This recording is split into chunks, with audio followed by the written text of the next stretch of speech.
আমরা কম দামে কিংবা একটু স্বল্প দামে কিছু কেনার আশায় আমরা এই টাকাগুলো আমরা এখানে ইনভেস্ট করেছি।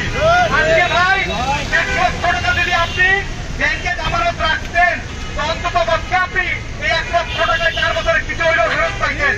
আজকে আমরা মূল টাকার জন্য রাস্তায় হন্য হয়ে ঘুরছি।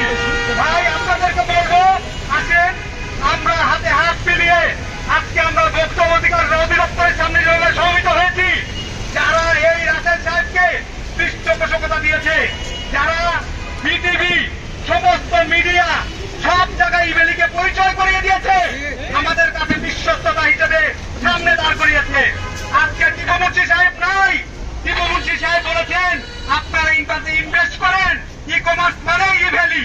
টিভিতে বিজ্ঞাপন দেখেছি, মানুষ বিজ্ঞাপন দেখেই আকৃষ্ট হয়।